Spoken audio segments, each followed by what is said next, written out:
kapatid, handa ka na bang magretiro ng masaya at komportable?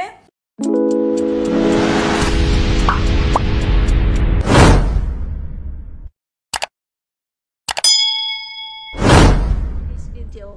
Thank you so much. Welcome sa ating channel kung saan ingatan at palagoy ng perang pinaghirapan.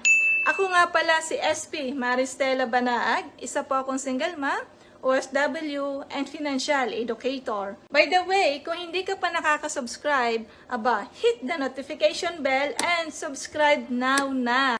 Alam mo ba na hindi naman talaga sapat ang simpleng pag-iipon lamang. Hindi rin sapat ang pensyon mula sa SSS at GSIS.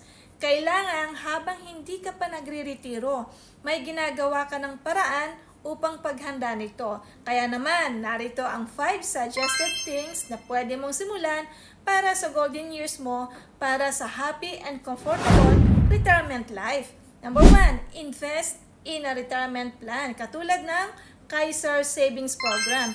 Alam mo ba na ang Kaiser Savings Program ay may long-term healthcare plan na may health benefits, savings at investment para hindi ka magulat sa gastusin lalo na kapag may edad na. May financial at medical support ka sa retirement dahil nga may investment na nagtatrabaho para sa iyo na kumikita ng 3 to 10% interest rate per year. Number 2, start a diverse investment portfolio.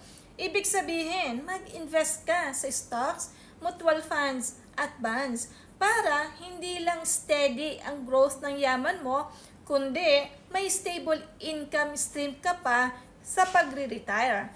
Number 3, set up an emergency fund. Magtabi ka ng 6 to 12 months na expenses para sa emergency. Para if ever na magkaroon ka ng emergency situation, ay hindi ka mabibigla, hindi ka mangungutang, ready ka. Number 4, develop passive income streams.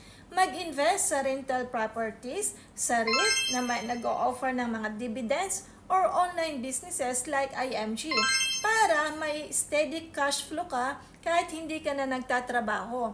Kung nais mong malaman paano kumita ng passive income, watch this video.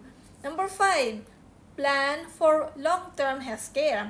Bukod sa Kaiser Savings Program, kumuha ka rin ng karagdagang health insurance at long-term care plans para siguradong may pondo ka sa medical expenses sa pagre-retiro mo. Alam mo ba kapatid, kapag walang ipon, ang retirement ay parang long vacation na walang budget. Nakakainip, di ba? Ang bagal ng oras, hindi mo talaga may enjoy yan.